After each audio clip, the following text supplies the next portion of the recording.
Nah, jikalau kita melakukan perbuatan-perbuatan yang kita takut diketahui orang, kita malu untuk dimengerti orang, berarti kita dalam kegelapan itu. Makanya kegelapan yang demikian itu harus di ayat yang ke-12 tadi. Sebab menyebutkan saja pun ditelanjangi tadi.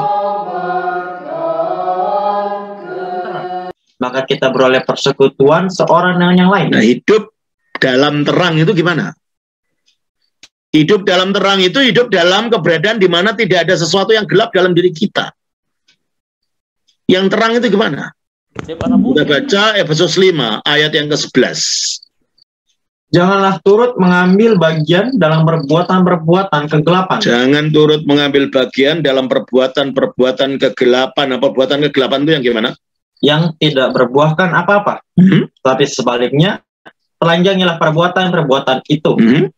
Sebab menyebutkan saja pun apa yang dibuat oleh mereka di tempat-tempat yang tersembunyi telah memalukan. Nah, ini definisinya. Perbuatan kegelapan adalah perbuatan yang kita lakukan kalau kita tahu, diketahui orang atau didengar orang, kita malu. Perbuatan kegelapan adalah perbuatan yang kita hanya ingin lakukan kalau orang tidak tahu. Di dalam kegelapan. Kita simpan dalam hati. Nah, jikalau kita melakukan perbuatan-perbuatan yang kita takut diketahui orang, kita malu untuk dimengerti orang, berarti kita dalam kegelapan itu. Makanya kegelapan yang demikian itu harus di ayat yang ke-12 tadi. Sebab menyebutkan saja pun ditelanjangi tadi. Tetapi segala sesuatu yang sudah ditelanjangi. Jadi hidup dalam terang adalah menelanjangi apa yang gelap. Dengan apa? Dengan mengakui. Mohon ampun. Bukan ditutupi selimut, biar jangan usah diakui dosanya. Ya nambah numpuk-numpuk tambah gelap kita kalau kita tidak mau mengakui dosa. Teruskan ayat tadi. Telanjangi oleh terang itu menjadi nampak. Nah, ketika dosa menjadi nampak, kita tidak nutupi lagi, itulah kita hidup dalam terang. Kembali kepada 1 Yohanes 1 ayat 7. Tetapi jika kita hidup di dalam terang, artinya kita telah menelanjangi yang gelap, sama seperti Dia ada di dalam terang. Seperti Allah itu tidak ada gelapnya sama sekali. Maka kita beroleh persekutuan seorang dengan yang lain. Nah, kalau kita tidak menyimpan dendam pada orang, tidak menyimpan rasa tidak enak pada orang, tidak mempunyai pikiran-pikiran jahat pada orang, ya akhirnya kita tidak ada masalah, kita ada persekutuan satu dengan yang lain. Kalau dalam kegelapan kita, hati kita menyimpan ini, menyimpan itu, ya akhirnya tidak enak untuk bersekutu dengan orang. Makanya hidup dalam terang, tidak memiliki perasaan jahat pada orang, tidak menyimpan dendam pada orang, tidak menyimpan kebencian pada orang. Kita ada persekutuan satu dengan yang lain. Dan ini kita buka kepada Allah dalam doa, dalam mohon pengampunan. Maka, teruskan. Dan terang, maka kita boleh persekutuan seorang dengan yang lain, dan darah Yesus. Nah, darah Yesus, apa? Anaknya itu menyucikan kita daripada kalau dosa. Kita buka diri kita, dosa kita buka, darah Kristus akan menyucikan kita. Maka ajaran yang mengatakan kita tidak usah minta pengampunan dosa, tidak usah bertobat, itu ajaran setan. Yang akan membawa kita ke neraka. Karena itu membawa kita kepada kegelapan. Makanya ayat 8 mengatakan, jika kita berkata bahwa kita tidak berdosa, maka kita menitipu diri kita sendiri. Kita berkata kita tidak berdosa, bohong. Mungkin kita tidak berzina, mungkin kita tidak mencuri, mungkin kita tidak membunuh, tapi suka gosip. Dosa enggak itu? Gibah. Suka gibah. Dosa enggak itu? Cuma ngomong-ngomongin teman, dosa enggak itu? Bagaimana kita bisa mengatakan kalau kita mengatakan aku tidak berdosa, mana ada orang tidak berdosa? Laki-laki melihat cewek cantik, wah sudah ingin. Dosa enggak itu? Mungkin dia belum berzina. Coba kita baca di dalam Matius 5 ayat 28. Ya bukan hanya laki-laki, perempuan juga sama aja. Tetapi aku berkata kepadamu, setiap orang yang memandang perempuan serta menginginkannya, sudah berzina dengan dia. Nah, coba itu. Memandang perempuan, menginginannya. Perempuan juga memandang laki-laki, menginginannya. Sama aja. Ketika nafsu sudah muncul di pikiran, kita sudah berdosa. Meskipun belum melakukan. Makanya kalau kita mengatakan, jika kita mengatakan kita tidak berdosa, kita berdusta, dan kebenaran tidak ada di dalam diri kita. Teruskan. Dari 1 Yohanes 1 ayat 9 sekarang. Jika kita mengaku dosa kita, nah, sebaliknya jika kita mengaku dosa kita, maka ia adalah setia dan adil. Ia adalah setia dan adil, sehingga ia akan mengampuni segala dosa kita. Mengampuni segala dosa kita. Dan menyucikan kita dari segala kejahatan. Menyucikannya dengan apa? Dengan darah Yesus yang di atasnya tadi. Jadi gimana doa Bapa kami dikatakan bukan doanya orang Kristen karena ada doa ampunilah dosa kami, padahal kita memang menyuruh kita memohon pengampunan. Ini ajaran kesombongan ya, merasa kita perlu udah usah minta ampun pada Tuhan. Sombongnya memang kamu sudah suci. Kita tuh memang harus merendah, memohon, mengakui dosa-dosa kita di hadapan Tuhan. Ya, terus dan ampunilah kembali kepada Lukas 11 ayat 4. Dan ampunilah kami akan dosa kami, sebab kami pun mengampuni setiap orang yang bersalah kepada kami. Nah ini juga kalau kita minta pengampunan dan permohonan pengampunan dari Tuhan, kita juga harus menjadi orang yang suka mengampuni. Kalau kita mohon pengampunan tapi kita menyimpan dendam terus, tidak bisa mengampuni orang yang bersalah pada, tidak bisa melupakan dan selalu diungkit. Saudara, rahmat pengampunan akan tertutup oleh sikap kita sendiri. Oleh karena itu kalau kita menjadi orang yang memohon pengampunan, kita ini pengemis rahmat di hadapan Allah. Tidak bisa sombong. Karena semuanya itu pemberian dari Dia. Gitu ya. Makanya kita juga, kalau kita kepada Allah mengemis rahmatnya, kita juga harus dermawan untuk memberikan pengampunan kepada teman kita. Jangan menyimpan dendam, jangan menyimpan kebencian, jangan selalu menyimpan kesalahan. Ampuni. Bukan berarti kita tidak ingat kesalahan itu. Ya, saya ingat orang-orang yang telah berbuat khianat kepada saya, tapi saya tidak ada benci dalam hati saya. Saya doakan. Sebab kalau tidak ingat, itu bodoh. Iya kalau orangnya mau berubah, kalau enggak, kita dijegal lagi sama orang itu. Kita ditusuk lagi orang itu. Ya kita tetap mengampuni tanpa harus orangnya harus dirangkul gitu. Ya enggak, pokoknya enggak ada dendam di dalam hati kita. Ya kita nggak tahu kok, kita mau berubah tapi orangnya enggak. Ya kan? Nah kalau kita bodoh, wah mentang-mentang sudah mengampuni akhirnya diri kita tidak dijaga untuk hati-hati, padahal orang itu belum berubah. Nah kita bisa ditusuk dari belakang lagi oleh teman orang ini, gitu. Iya.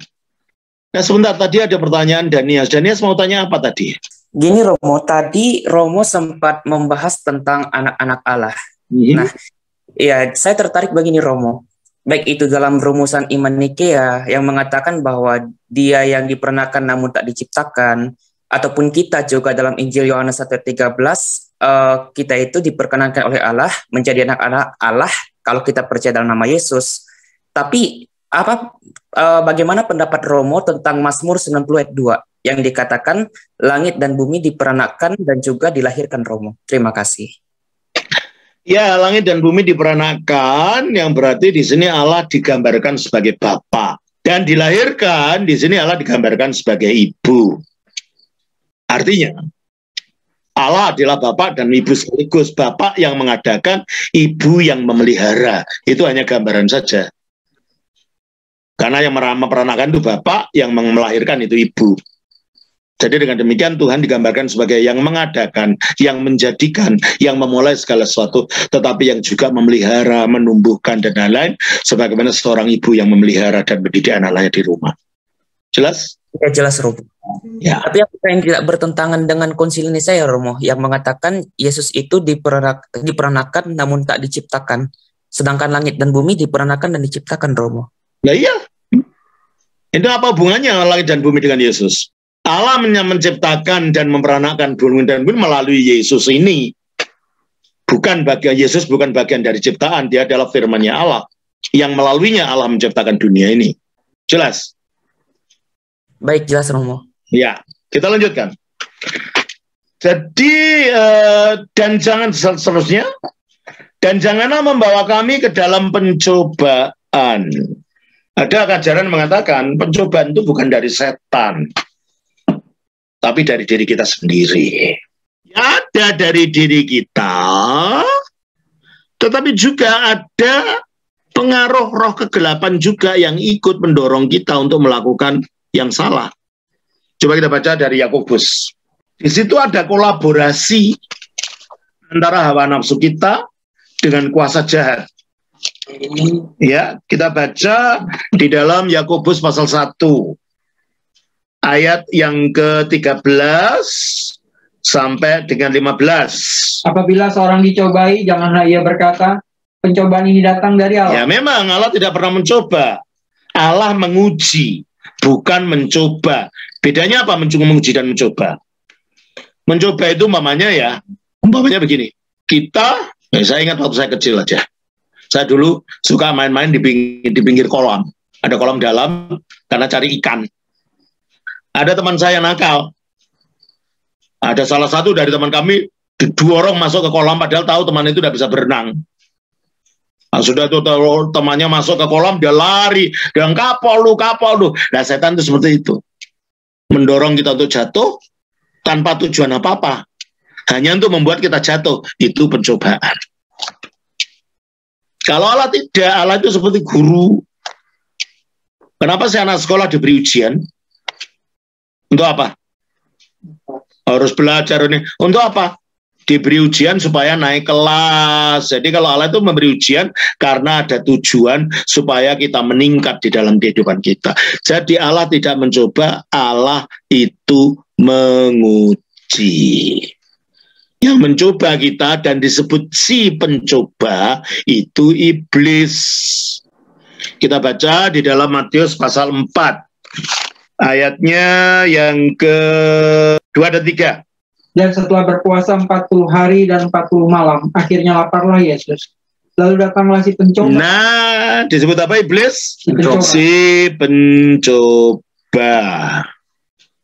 Demikian juga kalau kita baca di dalam Matius pasal 6, doa Bapa kami dalam Injil Matius dikatakan ayat 13. Dan janganlah membawa kami ke dalam pencobaan, tetapi lepaskanlah kami daripada yang jahat. Bahasa aslinya, dan janganlah membawa kami ke dalam pencobaan, tetapi lepaskan kami dari si jahat. Maksudnya iblis. Jadi yang memberi pencobaan itu iblis, karena tujuannya untuk membuat orang jatuh, tapi nggak ada tujuannya gitu loh. Kalau Allah enggak, kita dicoba dengan kesulitan dan segala macam permasalahan, tujuannya untuk meningkatkan iman kita. Ya. Nah, di dalam Yakobus kita baca, Yakobus 1 tadi ayatnya yang ke mana tadi? Ayat 13 sampai 15. Apabila seorang dicobai, janganlah ia berkata, pencobaan ini datang dari Allah. Sebab Allah tidak dapat dicobai oleh yang jahat, dan ia sendiri tidak mencobai siapapun. Ternyata, apabila seseorang dicobai, janganlah ia berkata, pencobaan ini datang dari Allah. Sebab Allah tidak dapat dicobai oleh yang jahat. Artinya iblis tidak bisa mengganggu Allah. Dan Ia sendiri tidak mencobai siapapun, hanya menguji bukan mencobai. Terus? Tetapi tiap-tiap orang dicobai oleh keinginannya. Nah, tiap-tiap orang dicobai oleh keinginannya sendiri. Karena ia diseret dan dipikat olehnya. Diseret, dipikat olehnya, hawa nafsunya maksudnya. Dan apabila keinginan itu telah dibuahi, ia melahirkan dosa. Terus? Apabila dosa itu sudah matang, ia melahirkan maut. Memang awalnya dari dalam, dari hawa nafsu, nanti si pencoba masuk. Membuat menyeret orang itu makin dalam, makin dalam, makin dalam. Ke dalam kejatuhannya. Jadi ada kolaborasi dari pihak kita dengan kuasa si jahat ini yang akan menyeret kita kepada dosa itu. Jelas ya? Nah, kembali kepada Lukas tadi. Lukas pasal 11. Dan janganlah membawa kami ke dalam pencobaan. Ya, karena kalau pencobaan saja tidak ada tujuannya, ya repot hidup ini. Makanya kita bisa mengubah pencobaan itu menjadi ujian jika kita kembali kepada Allah. Sehingga akhirnya Allah menggunakan yang jahat dari mencoba menjadi yang baik untuk tujuan kebaikan kita. Coba kita baca di dalam Kejadian 50 ayat 20. Kejadian 50 ayat yang ke-20. Memang kamu telah mereka-rekakan yang jahat terhadap aku. Nah, kamu ini Yusuf ya. Yusuf berbicara kepada saudara-saudaranya, anak-anaknya Yakub yang menjual dia ke Mesir. Dan akhirnya apa yang terjadi? Dia malah jadi raja di Mesir kan. Setelah dipenjarakan, dia mengatakan. Terus kan? Tetapi Allah telah mereka-rekakannya untuk kebaikan. Nah, kamu mereka-reka yang jahat untukku, tetapi Allah mereka-reka untuk kebaikan. Jadi pencobaan setan bisa berbalik menjadi ujian. Kita serahkan kepada Allah karena Allah selalu bekerja untuk kebaikan kita. Kita baca Roma pasal 8 ayat 28. Roma 8 ayat yang ke-28. Kita tahu sekarang bahwa Allah turut bekerja dalam segala sesuatu. Nah, Allah turut bekerja dalam segala sesuatu. Baik pengalaman yang indah maupun pengalaman yang menyesakkan. Jangan takut ditinggalkan, Allah ada di situ. Hanya dia membiarkan itu terjadi untuk tujuan meningkatkan derajat iman kita. Terus? Segala sesuatu untuk mendatangkan kebaikan. Untuk mendatangkan kebaikan. Jadi jangan lihat prosesnya, lihat akhirnya. Kalau kita lihat prosesnya, putus asa. Tapi lihat akhirnya bahwa semuanya itu baik. Nah, harus kita memilih ini, ya, memilih perasaan, keyakinan itu. Oke? Baik. Kita lanjutkan Lukas 11 ayatnya yang ke-5. Lalu katanya kepada mereka, nah ini tadi mengenai isi doa, sekarang sikap doa. Ya. Lalu katanya kepada mereka, jika seorang di antara kamu pada tengah malam pergi ke rumah seorang sahabatnya dan berkata kepadanya, saudara, pinjamkanlah kepadaku 3 roti. Sebab seorang sahabatku yang sedang dalam perjalanan singgah ke rumahku dan aku tidak mempunyai apa-apa untuk dihidangkan kepadanya. Di dalam budaya Yahudi, jikalau ada tamu, teman, datang ke rumah seseorang dan menginap, biar itu siang atau malam, dan orang yang punya rumah tidak dapat memberi makanan, itu sesuatu yang sangat memalukan. Sehingga meskipun si teman itu datang tengah malam dan membutuhkan makanan, dan teman ini tidak punya makanan, datang ke tetangganya, harus diusahakan agar dapat makanan itu. Nah, tetangganya ini tidak mungkin bisa menolak, karena ini temannya juga gitu loh, yang meminta roti ini. Maka dikatakan dalam ayat ini, ayat 7, masakan ia yang di dalam rumah itu akan menjawab, jangan mengganggu aku, pintu sudah ditutup, dan aku serta anak-anakku sudah tidur. Aku tidak dapat bangun dan memberikan kepada saudara. Tidak mungkin itu dilakukan oleh seorang Yahudi kepada orang Yahudi yang lain. Itu menyalahi hukum ramah tamah, menyalahi hukum kedermawanan. Nah, apa tujuan ini? Tujuannya untuk mengingatkan kita, orang yang tidur saja, kalau didatangi teman yang membutuhkan, dia tidak terganggu, tidak merasa terganggu. Dia akan terbuka untuk menolong orang ini. Apalagi Allah. Allah itu tidak tidur dan tidak mengantuk dan tidak lelah. Coba baca di dalam Mazmur pasal 123. Mazmur 123. Ya. Ayatnya yang ke 121, bukan 23. 121 ayat 4. Sesungguhnya tidak terlelap dan tidak tertidur penjaga Israel. Sesungguhnya tidak terlelap dan tidak tertidur penjaga Israel. Allah itu tidak tidur, tidak capek, tidak lelah. Allah selalu memperhatikan kita siang dan malam. Sehingga kisah ini untuk mengkontraskan antara manusia yang bisa tidur saja dan merasa terganggu, apalagi Allah itu yang tidak tidur, yang tidak lelah, tidak capek. Dia akan selalu mendengarkan orang yang berdoa dan mencarinya. Baca ayat yang ke-7, 7. Mintalah maka akan diberikan kepadamu, carilah maka kamu akan mendapat, ketoklah maka pintu akan dibukakan bagimu. Ada 3 syarat. Minta. Tapi jangan minta asal minta. Tapi juga harus mencari.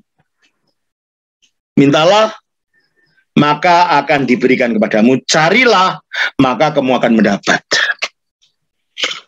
Berarti kalau gitu permintaannya itu harus dengan hati yang total, sungguh-sungguh mencari. Jadi bukan hanya sekedar mulutnya ngomong, tapi tidak ada niat yang sungguh-sungguh dari dalam hati. Harus mencari wajah Tuhan, memohon dengan sungguh-sungguh, lalu mengetok. Jadi berulang-ulang, tok, tok, tok, tok, tok. Jangan sekali berdoa tidak dapat terus putus asa. Ya kan nggak akan mendapat apa-apa kalau begitu. Harus seperti si tamu tadi datang ke orang tidur, diketok-ketok pintunya. Ya akhirnya kita jadi ribut seluruh tetangganya kan. Akhirnya kesungguhan bikin ribut, ketok-ketok pintu itu membangunkan orang yang punya roti tadi. Demikianlah kesungguhan kita terus bertalu-talu memohon tanpa merasa putus asa. Dan Tuhan akan berbelas kasihan dan akan memberikan jawabannya kepada kita pada akhirnya. Makanya ketika belum dijawab, jangan putus asa. Aduh, aku udah berdoa bertahun-tahun gak ada jawabannya. Ya, Tuhan mungkin Tuhan belum berkenan untuk memberikan pada saat itu. Mungkin kita belum mampu untuk menerima karunia itu kalau diberikan pada saat itu. Contohnya saja kalau kita punya anak kecil, minta main-mainnya di dalam kamar yang banyak selambunya, banyak spray, minta mainan korek api, apa kita berikan? Ya enggak lah. So itu bahaya kalau korek api dimainkan dan itu banyak kelambu, bisa terbakar rumah itu. Untuk itulah maka kita tidak memberikan. Kadang-kadang Tuhan tidak memberikan apa yang kita inginkan, tetapi Dia akan memberikan apa yang kita butuhkan. Yang kita inginkan bisa diberi tapi tidak selalu diberi. Tapi kalau yang dibutuhkan itu akan diberikan. Tapi harus meminta, harus mengetok, harus memohon sungguh-sungguh. Jangan asal berdoa saja, hanya sebagai syarat. Nggak bisa, nggak dapat apa-apa kalau itu. Kalau tidak disertai dengan hati yang sungguh-sungguh meminta. Ya, kembali kepada Lukas pasal 11 tadi. 11.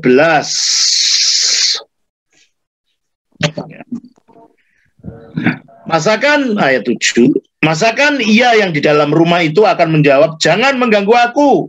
Pintu sudah tertutup dan aku serta anak-anakku sudah tidur. Aku tidak dapat bangun dan berikan kepada kamu. Kalau manusia saja tidak akan melakukan itu pada temannya, apalagi Allah yang tidak pernah tidur. Allah yang tidak pernah lelah. Dia akan sedia selalu untuk mendengarkan doa-doa kita. Makanya jangan putus asa untuk berdoa. Jangan putus asa untuk memohon ketika sesuatu belum terjadi seperti yang kita harapkan. Berarti kita harus menggedor-gedor pintu lagi. Buka pintu Tuhan, bukakan pintu, pintu rahmat-Mu, pintu berkat-Mu. Memohon terus-menerus. Ya. Jangan cepat putus asa. Terus ayat yang 8. Aku berkata kepadamu, sekalipun ia tidak mau bangun dan memberikannya kepadanya, karena orang itu adalah sahabatnya, namun karena sikapnya yang tidak malu itu, hatinya tidak punya malu maksudnya. Ya kalau kita datang jangan malu-malu sama Tuhan. Curahkan semua isi hati kita. Curahkan semua beban kita kepada Tuhan.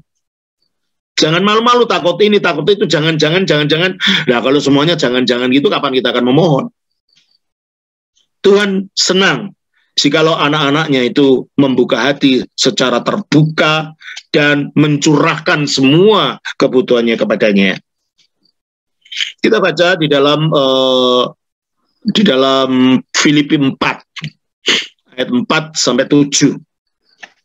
Bersukacitalah senantiasa dalam Tuhan. Sekali lagi kukatakan, bersukacitalah. Hendaklah kebaikan hatimu diketahui semua orang. Tuhan sudah dekat.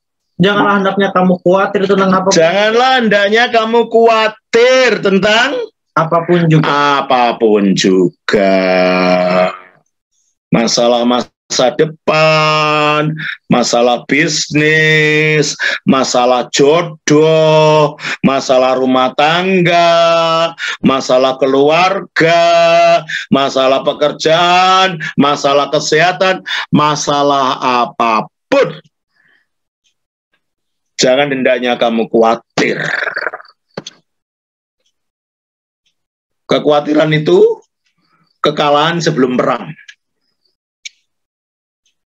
Kalau udah khawatir belum udah ini ya udah kalah sudah. Sehingga kekuatannya hilang. Makanya kita harus betul-betul bertumpu kepada Tuhan yang tidak berdusta itu dan yang mampu untuk melaksanakan apa yang dijanjikan dan yang berkuasa untuk memberikan apa yang kita mohon. Maka lanjutkan ayat itu, jangan khawatir. Jangan kamu khawatir tentang apapun juga, tetapi nyatakanlah dalam segala hal keinginanmu kepada Allah. Nah, nyatakanlah dalam segala hal keinginanmu. Ibu-ibu muda yang punya anak kecil-kecil, doakan. Nanti anaknya pengennya jodohnya apa? Katakan pada Tuhan.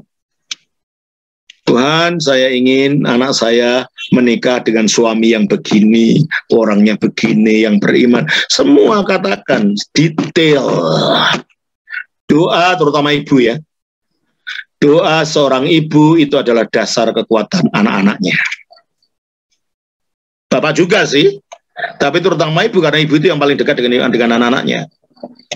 Makanya kalau ibu merencanakan anaknya untuk hidup sukses, doakan mulai sekarang. Doa ibu itu akan membawa kesuksesan pada anak-anaknya. Jangan lupa untuk mendoakannya. Kalau bisa dua-duanya, bapak ibu berdoa bersama. Nah, tapi kalau bapaknya sibuk, ya ibunya yang banyak di rumah, ibu yang mendoakan. Ya. Sampaikan dalam segala hal, apa katanya? Hendaklah kebaikan hatimu diketahui semua orang, Tuhan sudah dekat. Janganlah hendaknya kamu khawatir tentang apapun juga, tetapi nyatakanlah dalam segala hal keinginanmu kepada Allah dalam doa dan permohonan dengan ucapan syukur. Damai sejahtera Allah yang melampaui segala akal akan memberikan ucapan dalam segala hal dengan segala permohonan dan ucapan syukur. Jangan gerundel sebelum dijawab. Saya berdoa bertahun-tahun kok gak dijawab-jawab ini. Nah, jangan gerundel, ucapkan syukur. Karena itu ucapan syukur itu adalah syarat di mana doa akan dikabulkan, syarat di mana kita bisa hidup berbahagia. Kebahagiaan itu bukan apa yang kita punya, kebahagiaan itu status hati. Hati yang selalu bersyukur, disitulah bahagia. Hati yang selalu menuntut, hati yang selalu marah-marah, tidak ada sukacita, tidak ada syukur, ya akhirnya tidak ada kegembiraan, tidak ada bahagia. Makanya bersyukur itu penting. Kita baca 1 Tesalonika 5 ayat 23. Semoga Allah damai. Ayat yang ke-18. Mengucap syukurlah dalam segala hal. Mengucap syukurlah dalam segala hal. Bukan ketika sukses atau ketika sesuatu baik saja. Ketika apapun tidak baik, tetap mengucap syukur. Mengucap syukurlah dalam segala hal, karena sebab itulah yang dikehendaki Allah. Itulah yang dikehendaki Allah. Ketika saudara dikhianati orang, ketika saudara dijelek-jelekan orang, jangan mengumpat. Jangan membenci orang itu. Berlutut, bersyukur. Tuhan, terima kasih bahwa saya dijelek-jelekan. Tuhan, terima kasih bahwa saya dikhianati. Tuhan, terima kasih. Semuanya ucapkan terima kasih. Nanti saudara akan melihat mujizat luar biasa nanti. Tanpa kita ketahui, orang itu akan dijungkir balikkan oleh Tuhan sendiri. Kejelekannya akan menimpa kepalanya sendiri. Kejahatannya akan menimpa kepalanya sendiri. Tapi kalau kita ikut marah ini dan jelek-jelekan, udah ya sudah. Kamu yang jadi hakim, aku udah ikut-ikut bantu kamu. Gitu. Tuhan itu nanti gitu. Kalau semuanya kita serahkan pada penghakimannya Dia. Kita baca Galatia 5 ayat yang ke-9. Sedikit lagi sudah Galatia 6 ayat 9. Janganlah kita jemu-jemu berbuat baik. Janganlah berjemu-jemu berbuat baik. Karena apabila sudah datang waktunya. Apabila sudah datang waktunya. Kita akan menuai. Kita akan menuai. Jika kita tidak menjadi lemah. Jika kita tidak menjadi lemah, maka jangan lemah. Jangan gampang putus asa. Tetap berbuat baik. Orang jelekan kita tetap kita doakan. Tuhan ampuni dia, sadarkan dia, berkati dia. Gitu. Sebab orang yang membenci kita itu juga sakit hatinya itu. Bukan hanya kita yang sakit. Dia juga sakit hatinya. Nah, kalau kita bisa hidup seperti itu, kita yang mengendalikan kebahagiaan batin kita. Jangan kebahagiaan kita dikendalikan oleh sikap orang pada kita. Kendalikan kebahagiaan hati kita dengan sikap bersyukur dan dengan kita tetap percaya kepada Tuhan. Kita yang menentukan bahagia dan tidaknya hati kita, bukan orang lain. Ya, kita lanjutkan. Ayat 8 tadi, aku berkata kepadamu sekalipun ayah tidak mau bangun dan memberikannya kepadanya karena orang itu adalah sahabatnya. Namun karena sikapnya tidak tahu malu itu, maka kita jangan malu-malu pada Tuhan. Ia akan bangun juga dan berikan kepadanya apa yang diperlukannya. Karena kita tidak pernah malu dan kita selalu ketok-ketok pintunya Tuhan, pada akhirnya jawaban itu pasti datang. Saya ngomong karena saya banyak mengalami gitu loh. Saya ini bukan teori. Karena pengalaman saya sendiri. Banyak mengalami bagaimana rasanya sudah kaya tidak ada jawaban. Pada akhirnya datang juga jawaban itu. Maka jangan cepat putus asa.